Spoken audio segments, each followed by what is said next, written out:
Bonjour à toutes et à tous. Nouvel épisode sur l'actualité écologique de la semaine pour lequel on ne désespère pas de trouver très prochainement un titre percutant. C'est parti. Alors, je vous en parlais la dernière fois, lundi, je me suis rendue en Bretagne, dans la baie de Saint-Brieuc, à l'invitation de ma collègue Muriel Lebvro. J'étais accompagnée également de Manon Aubry, Manon Meunier et Loïc Prudhomme. Et nous sommes rendus là-bas pour aller constater la catastrophe des algues vertes en Bretagne. Nous étions avec les lanceurs d'alerte du collectif halte aux marées vertes et ce que nous avons vu était évidemment complètement édifiant. On a vu par exemple une plage, la plage de la Granville, qui nous a-t-on dit était une magnifique plage de sable fin dans les années 60 où les familles se rendaient nombreuses et qui aujourd'hui est une vaste étendue d'algues vertes. Et ce qui est frappant en fait, c'est de voir que sous ces algues en fait tout meurt. C'est-à-dire qu'on s'est rendu aussi dans une zone qui est normalement une zone particulièrement préservée du coin. Et en fait, par exemple, on n'a vu aucun oiseau, c'est silencieux. On a croisé quelques canards, mais c'est absolument tout.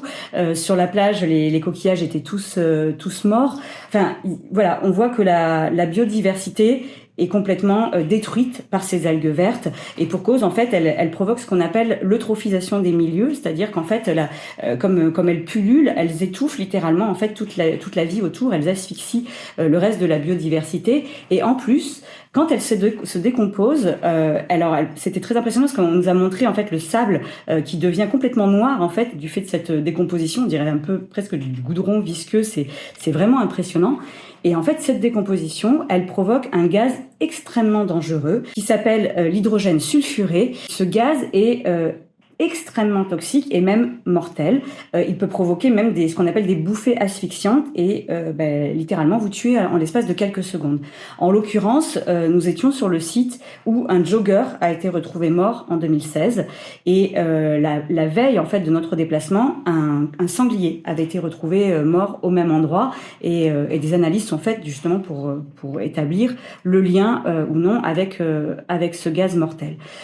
Ce qui était très impressionnant aussi là-bas, c'est que, par exemple, on voyait les panneaux d'information donc devant cette plage qui indiquaient attention, algues vertes, d'où viennent les algues vertes. D'ailleurs, on nous dit oui, effectivement, elles sont dues à un excès de nitrates dans l'eau, dans les sols, etc. Sauf que on ne nous dit pas d'où viennent ces nitrates. Ils n'apparaissent pas là par magie. En fait, bien sûr, ils sont la conséquence de l'agriculture intensive et notamment de l'élevage intensif qui s'est énormément développé donc en Bretagne dans les années 60, plus précisément en 1965. Le ministre de l'Agriculture de Monsieur Charles de Gaulle, Monsieur Pisani, avait décrété que la Bretagne devait devenir un immense atelier de production de viande, de lait, etc.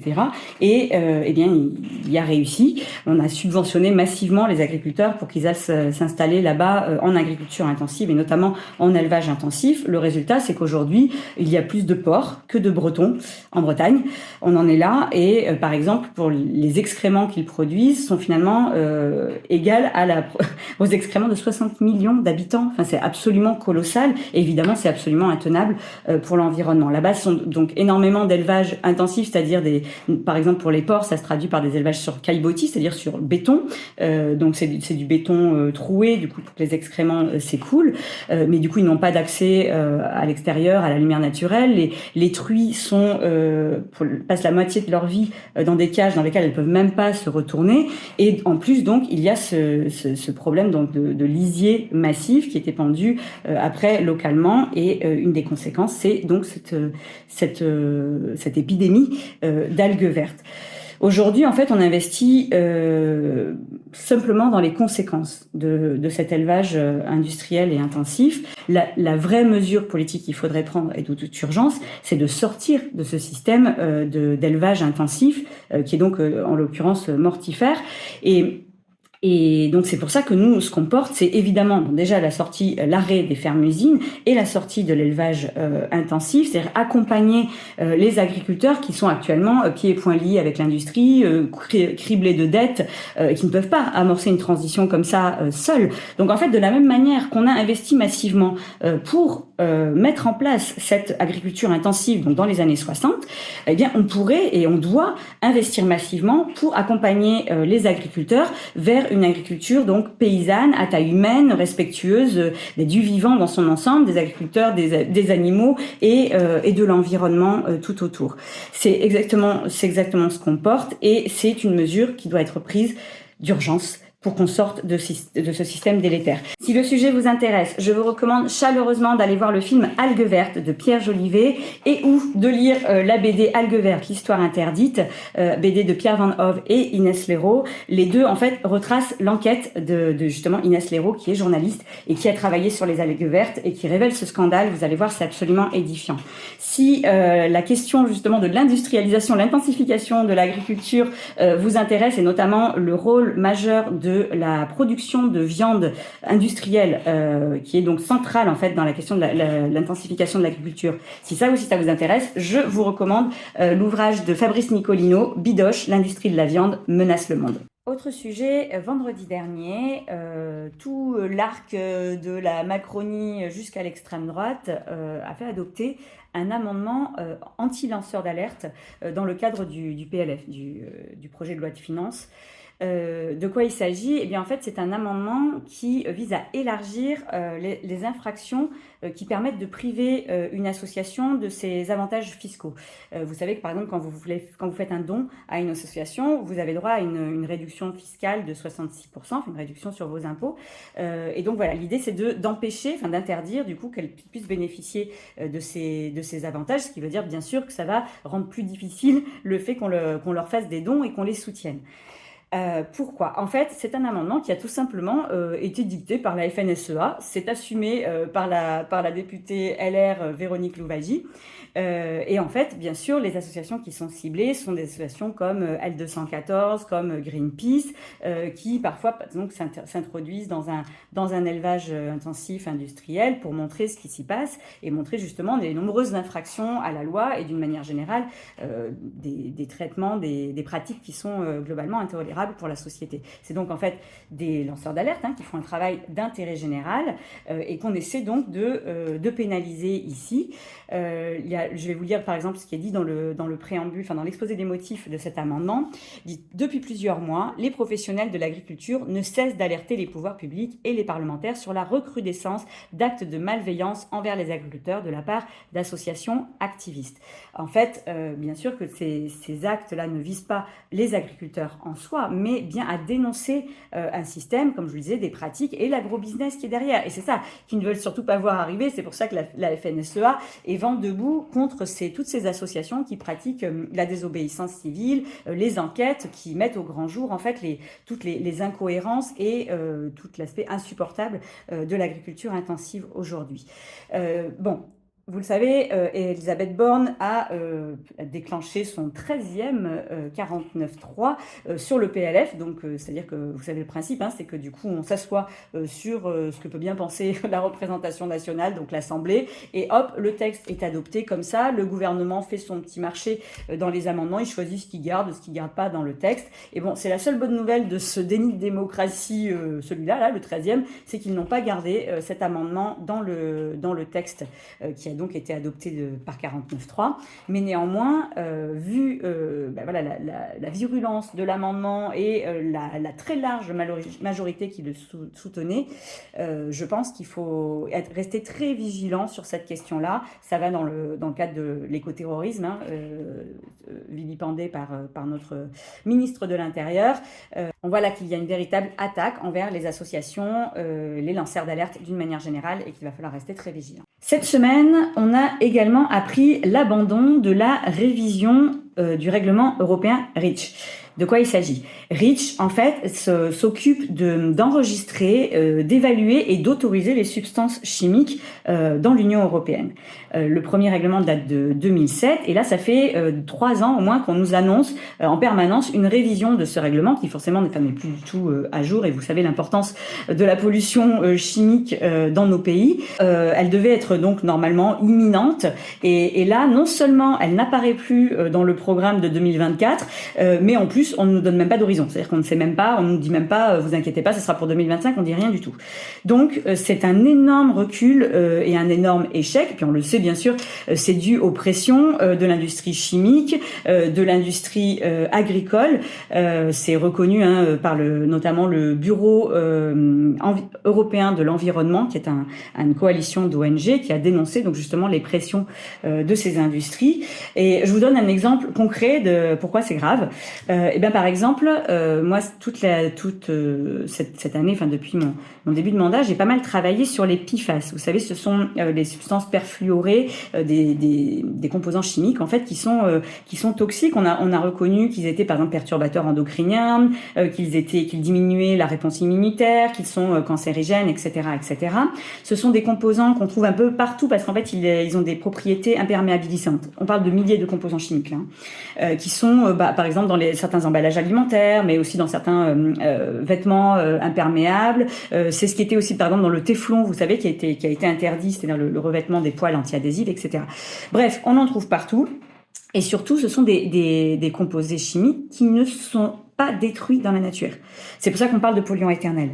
Ils ne se désagrègent pas d'eux-mêmes, ils restent là pendant des millénaires, et en l'occurrence, eh bien, ils sont aussi accumulés dans les organismes, y compris les nôtres. Donc nous, là, au moment où on parle, eh bien, on accumule des stocks de ces composés chimiques extrêmement toxiques.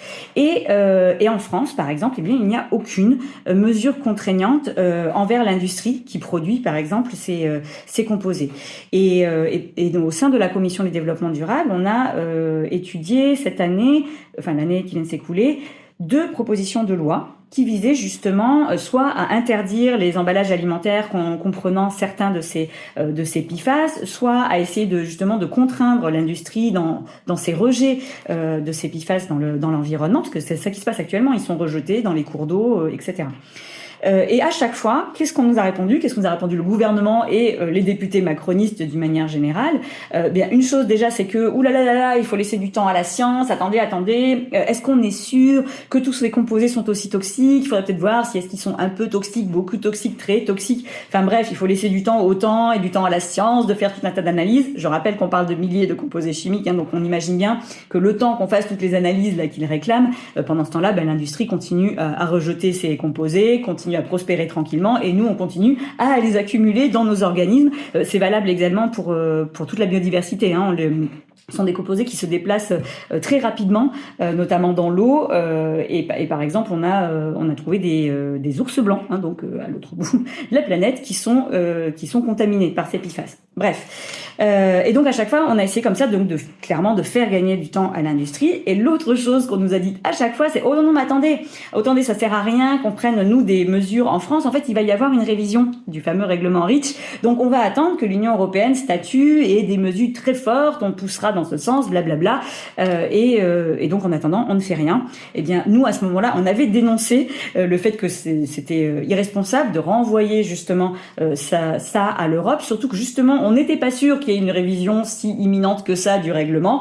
Et résultat, voilà, on ne sait pas quand il aura lieu. Et nous, pendant ce temps-là, eh bien, on reste sans mesures contraignantes envers l'industrie, pas d'interdiction des emballages plastiques qui contiennent des PFAS, etc., etc. Enfin, des nouvelles du front contre l'A69, l'autoroute Toulouse-Castres. Vous savez, ce projet qui est à la fois écocidaire, archaïque, complètement inutile. Si vous voulez plus de détails, je vous renvoie à ma dernière vidéo. À la grève de la faim puis de la soif de nombreux opposants donc à l'A69, dont Thomas Braille. Eh bien, le ministre Clément Beaune a répondu en proposant une réunion qui se voulait de concertation avec les élus locaux.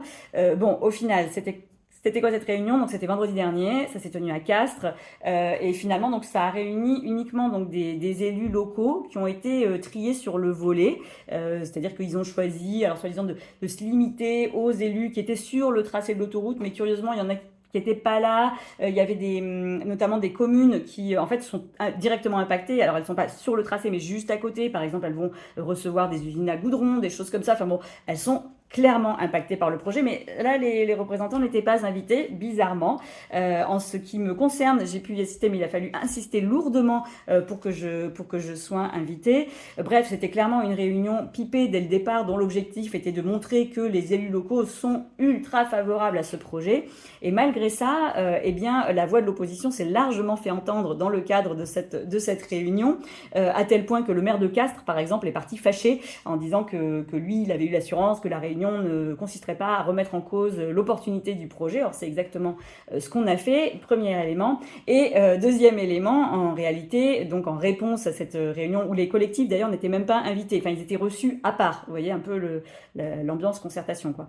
Bref, et du coup il y a eu une tribune d'élus locaux qui est sortie cette semaine dans la presse qui justement montre qu'il y a énormément d'élus locaux qui sont sur le tracé, que ce soit dans le Tarn ou dans la Haute-Garonne, qui sont opposés et très opposés à ce projet. On voit d'ailleurs honnêtement que le soutien local à ce projet est en train de baisser. Il y a notamment par exemple de nombreux conseillers départementaux qui maintenant s'élèvent aussi contre ce projet. Bref, fébrilité dans le coin pro A69 et à raison. Cette semaine est sorti également un sondage qui montre qui a été effectué auprès d'habitants du Tarn et de la Haute-Garonne. Et là, patatras, 61% se dit opposé à cette autoroute et 82% d'entre eux aimeraient qu'il y ait une concertation publique, un référendum par exemple sur le sujet. Les collectifs qui travaillent, qui sont opposés à ce projet revendiquent la mise en place d'une expertise indépendante pour qu'on ait enfin une discussion réellement démocratique sur le sujet. Et il y a un documentaire qui vient de sortir que vous pouvez aller consulter sur YouTube, sur la chaîne Off Investigation, un documentaire très éclairant qui suit Thomas Braille, réalisé par Clarisse Feltin. J'ai eu l'opportunité d'aller le voir hier. Et il en ressort également des informations très intéressantes qui montrent que il y a des actionnaires qui sont derrière le financement de ce projet qui auraient participé aussi à l'accession au pouvoir d'Emmanuel Macron. Donc des choses à creuser probablement de ce côté-là. Le documentaire s'appelle Guerre des arbres, Macron derrière la déforestation. Je vous invite à aller le regarder et surtout, je vous invite à vous rendre à la manifestation, le gros week-end de mobilisation Ramdam sur le Macadam qui a lieu ce week-end. Donc c'est à partir de demain, samedi 21, du côté de Castres. Vous pouvez trouver toutes les informations en ligne. On a besoin d'être très très nombreux pour cette grande manifestation auprès des collectifs. J'y serai bien entendu avec de nombreux collègues insoumis, dont ma collègue Karen Hérodi, députée du Tarn, bien sûr, pour défendre une alternative à ce projet, comme celle par exemple qui est portée par le collectif La Voix est libre, avec tout un projet d'aménagement du territoire écologique réellement, qui s'appelle Pour une autre voie, et puis d'une manière générale pour demander l'arrêt de ces travaux qui sont insupportables, qui sont destructeurs, et l'étude donc des alternatives. Je compte sur vous, on se retrouve très nombreux demain dans le Tarn. Voilà, c'est tout pour aujourd'hui. J'espère que ce nouvel épisode vous aura intéressé. Je vous retrouve la semaine prochaine pour une nouvelle actualité écologique. Et en attendant, nos macadam.